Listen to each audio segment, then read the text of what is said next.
What characters from Final Fantasy VII Remake, Intermission, Rebirth, and even the compilation of Final Fantasy do you guys want to see make a return or show up in Remake Part 3? That was the question I asked, and you guys provided the answers. So in today's video, we're going to take a look at what you guys had to say about that question. So if any of that sounds cool to you, feel free to click the like button. And if you're new here or you just want to stick around and help support the channel, you can subscribe, leave a comment, and hit the bell notification if you want to stay up to date with my videos. I cover Final Fantasy, a lot of Capcom stuff, and even some fighting game related stuff from time to time. So any support is much appreciated, and it is always welcome. So starting off first, we're actually going to combine a few comments together in rapid succession because they all relate to the same topic. So starting off first with Antique Monkey 7524, they say, I hope we get some Ever Crisis young Sephiroth moments. Followed by Profile 3613, who says Sephiroth, Angeal, and Genesis trio. Storm 1 Trooper 5 says all of Deepground and Genesis. The Youth 2000 says Genesis and Angeal. Yeah, they were pretty pointless in the general universe when they first made appearances in Crisis Core. All the more reason now to give their existence more meaning in Part 3. Followed by Autumn, Genesis for sure, and I want to see Genova like move and speak. So the common denominators there are Sephiroth, Genesis, and Angeal. And I think they will show Genesis and Angeal in Remake Part 3. I kind of think you have to, but how they do that is kind of what's going to be, the coin toss, because they have two characters in common, Sephiroth and Zack. Do you have an Angeal show up in Zack's world on his campaign as like a flashback kind of thing, or maybe the ghost of Angeal shows up to give some guidance to Zack and help guide him into whatever his goal is going to be? Does Genesis somehow come back as a villain for Zack? I think the more appropriate way to bring them back, though, is with Sephiroth. Again, going back to the young Sephiroth stuff, I think that's going to be the best way to open up Remake Part 3 is let us play as teenage Sephiroth, and then we can show his relationship from time to time with characters like Angeal and Genesis. And I think it's vital that you do that in Remake Part 3, the final game in the trilogy, instead of just relegating it to Ever Crisis, which is the mobile game. Not everyone's going to be familiar with Ever Crisis and what they're doing, so you have to take all those important bits of Sephiroth's backstory and put them into Remake Part 3. And there's so many opportunities to do that. Again, the opening with a young Sephiroth, or periodically throughout Remake Part 3. And I really hope they do this because I'm so intrigued by the Sephiroth stuff and I want more of it just kind of drip fed throughout Remake Part 3. So what they could do is periodically throughout that game, it could flash back to Sephiroth on the edge of creation, and he's reminiscing about things like he was in Ever Crisis, and he could reminisce about all of the things that he did with Genesis and Angeal, some of the missions that they went on as he got older. And stick with me here. This is super cool. It's not going to happen, but imagine there's a mission that he reminisces about where it's him, Genesis, and Angeal, and that is our playable party. We get to explore specific locations with that group, and we would get to use them in combat, which would be sick. Getting to play as Sephiroth alone was awesome, but now you can reincorporate Angeal and Genesis. What would their attacks and unique triangle abilities be? As Genesis, let me do that move he does in Crisis Core when he's battling Sephiroth, where he turns his sword into a freaking lightsaber. His unique triangle ability could be Loveless, and you press triangle and he just starts annoying Sephiroth and Angeal with Loveless quotes. Meanwhile, his limit break meter is skyrocketing. Obviously, I'm being facetious on that last one, but there's a lot of really cool opportunities to bring those two characters back and show how they had an impact on Sephiroth. And again, I think you have to do that in Remake Part 3. Give us more info on Sephiroth. Let us see what he's been through that ultimately leads to him snapping. They want to humanize Sephiroth, I think, to a degree, not to the point where we feel so sorry for him and we're like, oh my God, he's a good guy now, but you at least want to understand what makes your monster tick to a degree. So that could be super sick. And speaking of all the Deepground stuff, which, includes Genesis, Matthew W. April 31, 19 says, I'd like to see what Nero did with Sonon's body. Me too. There's a lot of really cool things you could do with a character like Nero and bringing him back, especially if this Wutai war is going to be massive. You could have him show up in a few different spots in that game. The first one obviously being Wutai. Tetsuya Nomura has said on a few different occasions that they're working to make Wutai to be this gigantic nation. It's not just going to be a small island like it was in the original game. They're going to make it pretty big. And I think if they're going to expand that Wutai war and that war actually breaks out on the Wutai land, you need a very large environment to do that. And one of the ways you can incorporate Nero there is with Sonon. Obviously, we see Sonon in Intermission sacrifice himself to protect Yuffie and make sure that she can still keep going on. But we also see Nero absorb Sonon's body into the darkness. And I don't know what he's doing there. Is he just absorbing Sonon's body and feeding off of his energy? Or is he planning to use that body later on? And you could have a scenario where Yuffie and the gang go to Wutai, and in different spots in Wutai, Yuffie is seeing glimpses of what she thinks is Sonon. And it would technically be the dead body of Sonon being puppeted by Nero, which was incredibly dark. But he could show up in all these different spots, which could really mess with Yuffie and cause her to go, hang on a second, I watched you die. What are you doing here in Wutai? Which could lead to a fight with Nero, because if Shinra really wants to go through with this war and it gets out of hand and it's not just this behind the scenes thing with, Rufus and Glenn, and there's an actual fight that breaks out to make things look real, Shinra could totally send Nero to Wutai and pull a Sephiroth Nibelheim to try and wipe out the entire place, which would be a really cool place to fight Nero. Another option is when the party parachutes back into Midgar. There's so much that goes on there, and you can reincorporate Deepground. You could have their soldiers running amok in Midgar, and we have to fight them. But if I remember correctly, there's the train track section where I think you fight the Turks. I think it might be like the last time you actually fight them, and then you move on. If I remember correctly, I might be getting this wrong, one of those train tracks leads to Shinra HQ, correct? What if in that moment Yuffie decides, you know what, you guys go on ahead, I'm gonna head back to Shinra HQ and look for this Nero cat, and I'm gonna put his ass in the ground. And that's a really cool way for her to get revenge for Sonon. And you could even have Vincent tag along with Yuffie because he's a former Turk. He knows Shinra, he knows that headquarters, and he probably has information in regards to Nero and Deepground. So for him to tag along and help out Yuffie, take him out, I think could be super sick. It would be a really great character bonding moment between the two of them, and it could lead to a really awesome boss fight where Vincent and Yuffie get to do some really cool team up stuff. Now, the only thing that kind of throws a wrench in that scenario is that my mind is kind of jumbled right now when it comes to the order of events when you parachute back into Midgar, but I do remember you fighting Scarlet. She's in the Proud Claude. So if Yuffie takes off to Shinra HQ before you encounter Scarlet, that's kind of weird because I really feel like Scarlet needs to be taken down by Barrett and Yuffie. Out of everyone in the cast, those two characters have been the most negatively impacted by Scarlet, and they need to be there when she gets taken down. Hell, they should be the ones to do it.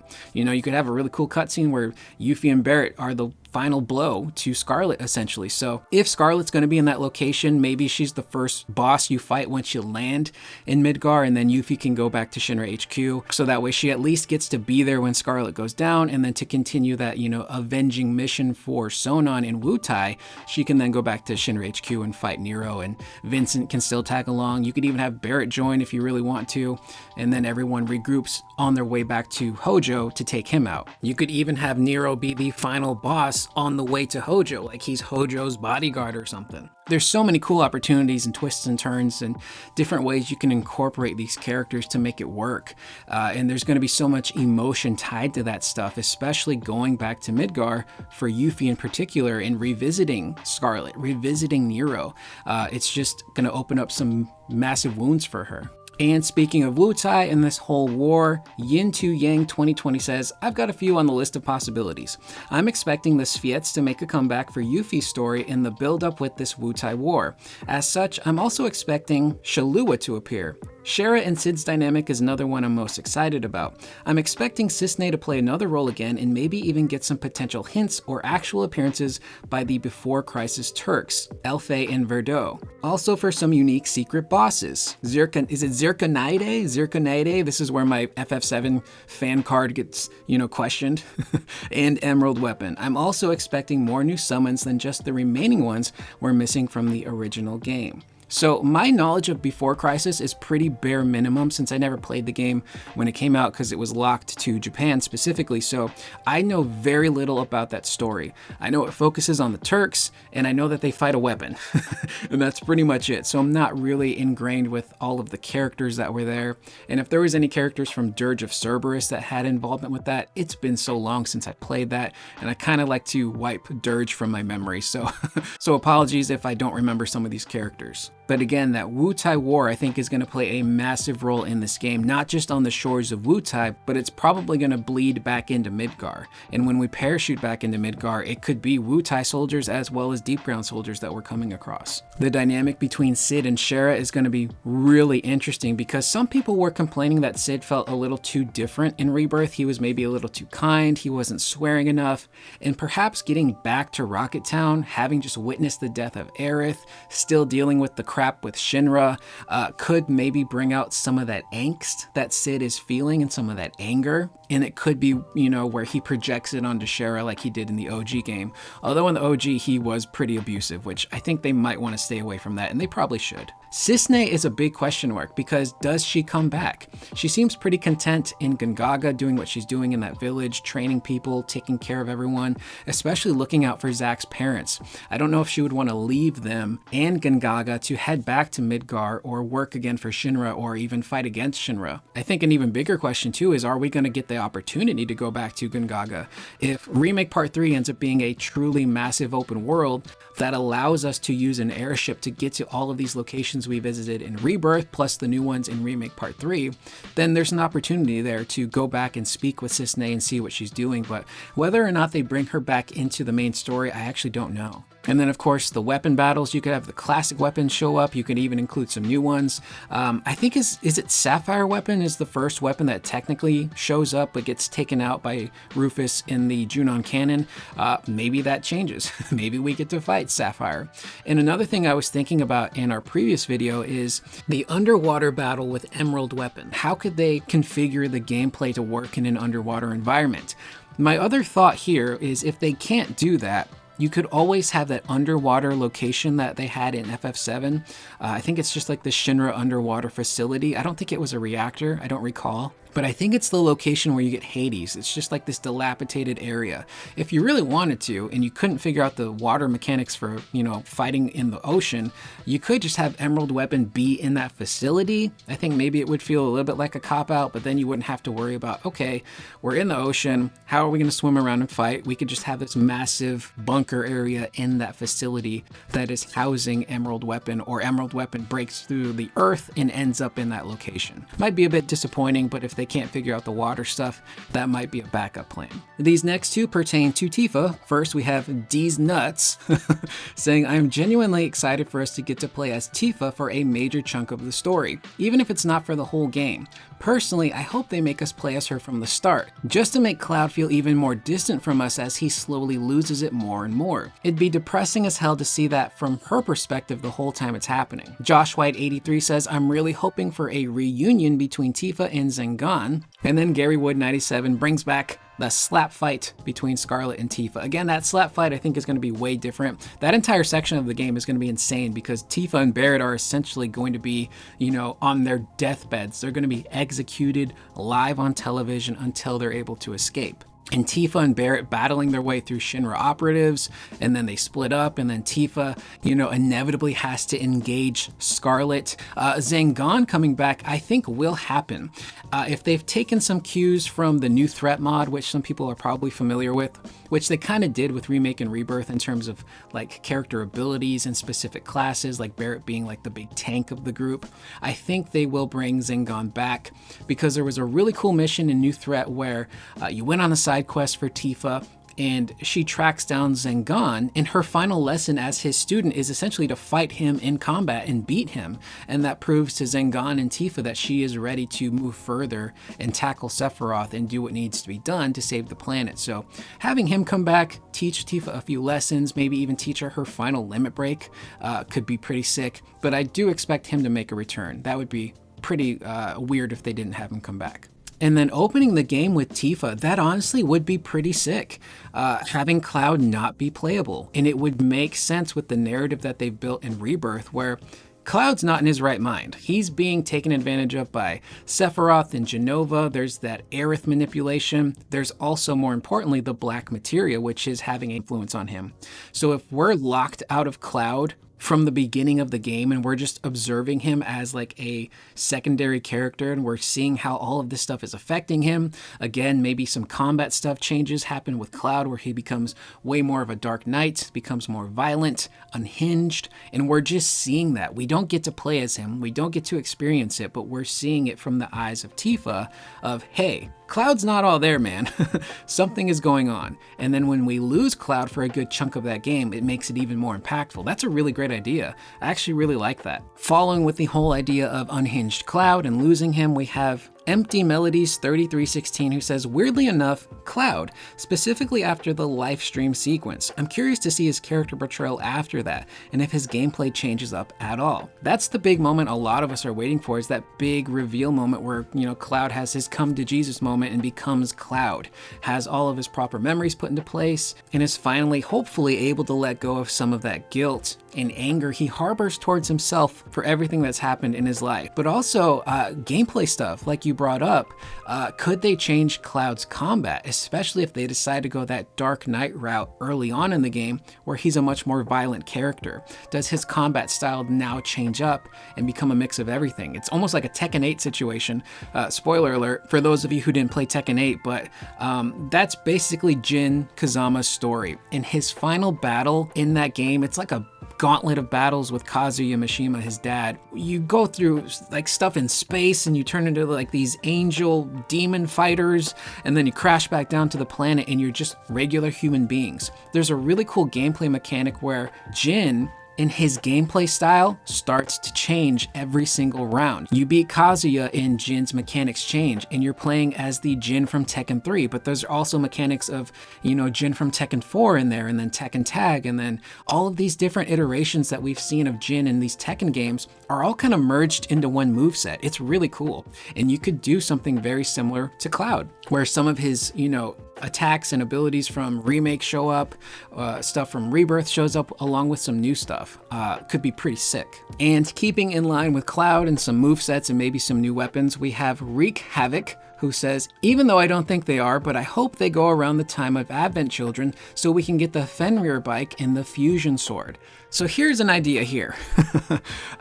In a video I had way back in time, I thought, wouldn't it be cool if, we're playing through Remake Part 3, we beat Sephiroth, we think that's the end of the game, it fades to black, and then we get text on screen that says 2 years later, and we're now in the scenario of Advent Children, and we get to play through Advent Children, the movie, but in game form. That could be pretty sick. But that thought has evolved quite a bit since I made that first video. And now I'm thinking that we could see Advent Children stuff, but through the white materia. So the white materia in the OG game, its purpose was to summon Holy and combat Meteor. It obviously doesn't work properly.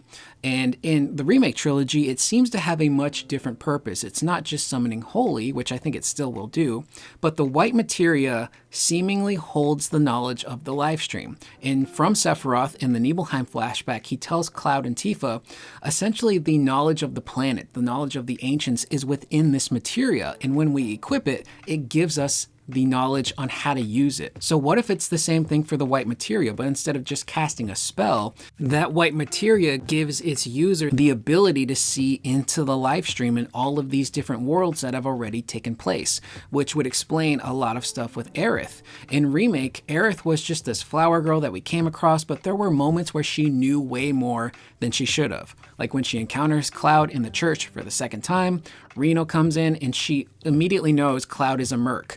And Cloud is taken aback because he's like, I never told you I was a merc. So she has to cover and be like, oh, well, I saw your sword, I just guessed. So in Remake, I think Aerith in real time is being updated with information through the live stream through her white materia. Now, is it the live stream itself giving her that info?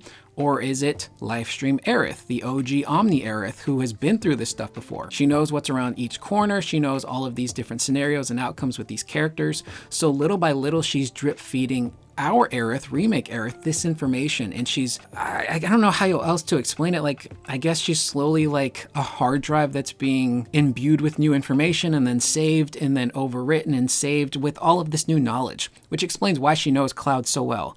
And I did see a really dumb comment. I shouldn't even bring this up. It's so silly, but that toxic section of the fan base we've talked about prior was getting into this weird argument of how Aerith is the superior character to Tifa and how Tifa has known Cloud since he was a kid, but she doesn't even know him, and that's sad and pathetic. And you got Aerith, who is this character who just shows up and knows Cloud, and that makes her better.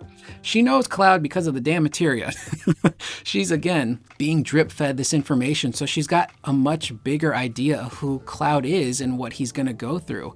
And it's that way with the entire party. It's the same reason why when she meets Tifa for the first time in Don Corneo's mansion, she acts like she has a rapport with Tifa, like, oh, hey, Tifa, how you doing? I haven't seen you in a while. How you been? You know, when she calms down Red 13, she's got all of this knowledge already that she can't quite let everyone else know that she knows, which is why she knows Cloud so well.